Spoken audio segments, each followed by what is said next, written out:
Hi friends, അസ്സലാമലൈക്കും. Welcome back to my YouTube channel. ഇന്ന് ഞാനിവിടെ തയ്യാറാക്കാൻ പോകുന്നത് മീൻ കറിയാണ് കേട്ടോ.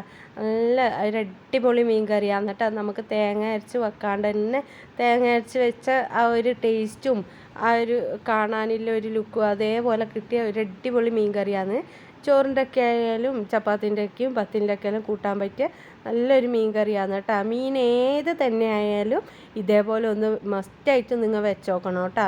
ഏത് മീനായാലും കുഴപ്പമില്ല, ഇതേപോലെ മസ്റ്റായിട്ടും വെച്ച് നോക്കണം. നല്ല ടേസ്റ്റ് ആയിട്ടുള്ളൊരു മീൻ കറിയാണ്. അപ്പോൾ ഇതെങ്ങനെയാണ് തയ്യാറാക്കുന്നതെന്ന് നമുക്ക് നോക്കാം. അതിന് വേണ്ടിയിട്ട് ഒരു മിക്സിയുടെ ജാറിലേക്ക് ഞാനിവിടെ ചെറിയ ഉള്ളി ഇട്ട് കൊടുക്കുന്നുണ്ട്. ഏകദേശം ഒരു 10 ചെറിയ ഉള്ളിയോളം വരും കേട്ടോ. അത് ഇതിലേക്ക് ചേർത്ത് കൊടുക്കാം. ഇനി ഇതിലേക്ക് നമുക്ക് വേണ്ടത് ഒരു തക്കാളി, ചെറിയ തക്കാളിയാണ് കേട്ടോ ഞാൻ എടുത്തിട്ടുള്ളത്. അതും ഇതിലേക്ക് ചേർത്ത് കൊടുക്കാം. ഇനി നമുക്ക് വേണ്ടത് വെളുത്തുള്ളിയാണ്. ഞാനിവിടെ ഒരു 6 വെളുത്തുള്ളിയോളം എടുത്തിട്ടുണ്ട്. അതും ചേർത്ത് കൊടുക്കാം. കുറച്ച് മുതുമൻ കുരുമുളകും ചേർത്ത് കൊടുക്കാം. മുതുമൻ കുരുമുളക് ഇല്ലെങ്കിൽ കുഴപ്പമൊന്നുമില്ല കേട്ടോ. പൊടിയായാലും കറിയിൽ ചേർത്ത് കൊടുത്താൽ മതി. ഇനി ഇതിലേക്ക് 1/2 ടീസ്പൂണോളം വലിയ ജീരകവും ചേർത്ത് കൊടുക്കുക. 1/2 ടീസ്പൂണോളം മുതുമൻ കുരുമുളക് ചേർത്ത് കൊടുത്താൽ മതി കേട്ടോ. നിങ്ങൾ എരിവിന് ആവശ്യത്തിന് വേണമെങ്കിൽ ചേർത്ത് കൊടുക്കുക. ഇനി ഇതിലേക്ക് നമുക്ക് വേണ്ടത് 2 ടേബിൾ സ്പൂണോളം മുളക് പൊടിയും മല്ലിപ്പൊടിയും മിക്സ് ആക്കിയതാണ് കേട്ടോ എൻ്റെത്. അതും ഇതിലേക്ക് ചേർത്ത് കൊടുക്കുക. ഇനി കുറച്ച് 1/4 ടീസ്പൂണോളം മഞ്ഞൾപ്പൊടിയും ചേർത്ത് കൊടുത്തിട്ട് കുറച്ച് വെള്ളം ഒഴിച്ച് കൊടുക്കുക.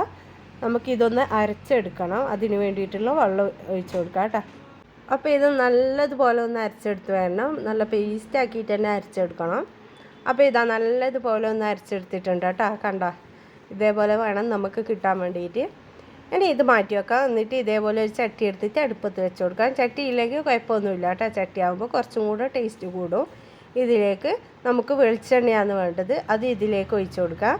ഇനി ഇതിലേക്ക് നമുക്കിനി ഏകദേശം ഒരു 1/4 ടീസ്പൂണോളം ഉലുവ ചേർത്ത് കൊടുക്കാം. വെളിച്ചെണ്ണ ആകുമ്പോൾ നല്ലൊരു മണമായിരിക്കും കേട്ടോ ഇതിന്.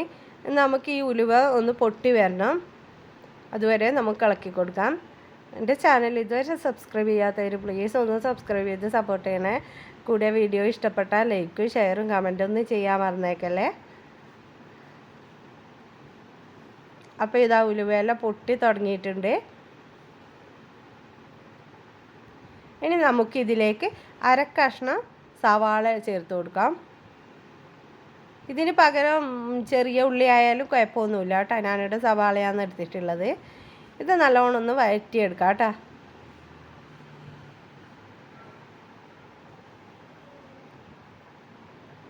അപ്പോൾ സവാള ഇപ്പോൾ ഇവിടെ നല്ലോണം ഒന്ന് വഴറ്റി വന്നിട്ടുണ്ട്. ഇനി ഇതിലേക്ക് നമുക്കിനി 1/2 മുറി തക്കാളി ചേർത്ത് കൊടുക്കാം. 1/2 മുറി മാത്രം എടുത്താൽ മതി. നമ്മൾ നേരത്തെ മിക്സിയിൽ അടിച്ചതിൽ തക്കാളി ചേർത്തിട്ടുണ്ട്. അപ്പോൾ ജസ്റ്റ് ഒന്ന് ഒരു 1/2 മുറി മാത്രം ചേർത്ത് കൊടുത്താൽ മതി കേട്ടോ. അപ്പോൾ ഇത് നല്ലോണം ഒന്ന് വഴറ്റി വരട്ടെ. ഇനി ഇതിലേക്ക് നമുക്ക് കുറച്ച് വെളുത്തുള്ളിയും ചേർത്ത് കൊടുക്കുക. ഏകദേശം ഒരു 4 വെളുത്തുള്ളി കുത്തിയിട്ടതാണ് കേട്ടോ. അതും ഇതിലേക്ക് ചേർത്ത് കൊടുക്കാം. ഇതെല്ലാം കൂടി വീണ്ടും ഒന്ന് നല്ലോണം ഒന്ന് വഴറ്റി കൊടുക്കാം.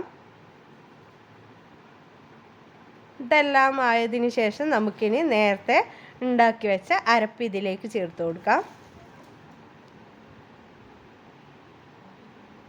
എന്നിട്ട് ജസ്റ്റ് ഒന്ന് ഇതേപോലെ നമുക്കൊന്ന് മിക്സ് ചെയ്ത് കൊടുക്കാം കേട്ടോ. നമുക്ക് ഇതിലേക്ക് വേണമെന്നുണ്ടെങ്കിൽ ഇതേപോലെ പിന്നെ എടുക്കാം. ഇതേ കട്ടിയിൽ വേണമെന്നുണ്ടെങ്കിൽ എനിക്ക് ഇപ്പോൾ ഇത്ര കട്ടി വേണ്ട കേട്ടോ. കുറച്ച് നമുക്ക് ലൂസായിട്ടാണ് വേണ്ടത്. ഇതേപോലെ നല്ല കട്ടി വേണമെന്നുണ്ടെങ്കിൽ നമുക്ക് വെള്ളമൊന്നും ചേർക്കേണ്ട ആവശ്യമില്ല കേട്ടോ. എനിക്ക് നല്ല കട്ടി വേണ്ട, അതുകൊണ്ട് ഞാൻ കുറച്ച് വെള്ളം ഒഴിച്ച് കൊടുത്തിട്ടുണ്ട്. ഇനി ഇതിലേക്ക് നമുക്ക് പുളിയും വെള്ളം ചേർത്ത് കൊടുക്കാം. ഇതും ചേർത്ത് കൊടുത്ത് കഴിഞ്ഞാൽ നമുക്കിനി വേണ്ടത് ഉപ്പാണ് കേട്ടോ. ഇനി ആ ഉപ്പും കൂടെ പാകത്തിന് ചേർത്ത് കൊടുക്കാം.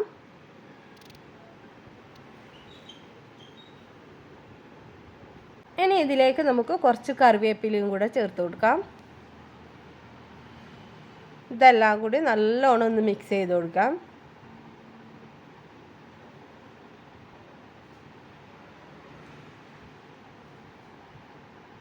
ഇനി നമുക്കിതൊന്ന് മൂടി വെച്ചിട്ട് നല്ലോണം ഒന്ന് വേവിച്ചെടുക്കാം കേട്ടോ. എല്ലാം കൂടി ഒന്ന് സെറ്റായിട്ട് ആ പുളിയും വെള്ളവും എല്ലാം കൂടി ഒന്ന് പിടിക്കുന്നത് വരെ നമുക്ക് ഏകദേശം ഒരു 10 മിനിറ്റോളം നമുക്ക് വേവിച്ചെടുക്കാം. അപ്പോൾ ഇതാ നല്ലോണം കറിയെല്ലാം നല്ലോണം കുറച്ച് വറ്റി വന്ന് തുടങ്ങിയിട്ടുണ്ട്. ഇനി ഇതിലേക്ക് നമുക്ക് മീൻ ഇട്ട് കൊടുക്കാം. ഞാനിവിടെ പിന്നെ പാര മീനാണ് എടുത്തിട്ടുള്ളത്, തോല് കളയുന്ന മീൻ. നമ്മളിവിടെ ഈ മീനിന് പാരയെന്നാണ് കേട്ടോ പറയൽ. നിങ്ങളിവിടെ എല്ലാം ഒന്ന് പറയുന്നതെന്ന് അറിയില്ല.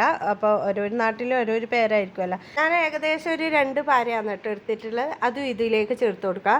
ഏത് മീനായാലും കുഴപ്പമില്ല കേട്ടോ, ഏത് മീനായാലും ഈ കറി നല്ല ടേസ്റ്റ് ആയിരിക്കും. ഏത് മീനായാലും നമുക്ക് കുഴപ്പമില്ല, മത്തിയായാലും അയിലയായാലും എല്ലാ മീനിനും നല്ല ടേസ്റ്റ് ആയിരിക്കും കേട്ടോ. അപ്പോൾ മീൻ ഇട്ട് കൊടുത്തതിന് ശേഷം നമുക്കൊന്ന് ജസ്റ്റ് ഒന്ന് ഇതേപോലെ ഇളക്കി കൊടുക്കാം.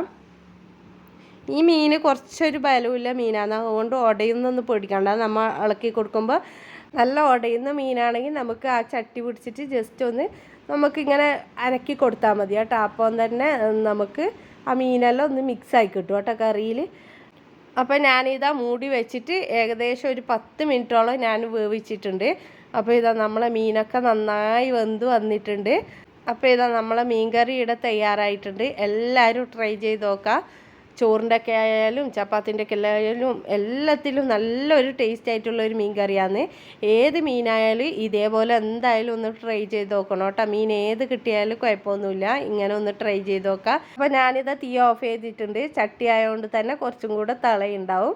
അപ്പോൾ ഇഷ്ടപ്പെട്ടാൽ ലൈക്കും ഷെയറും കമൻറ്റൊന്നും ചെയ്യാൻ മറന്നേക്കല്ലേ. സബ്സ്ക്രൈബ് ചെയ്യാത്തവർ പ്ലീസ് ഒന്ന് സബ്സ്ക്രൈബ് ചെയ്യണേ.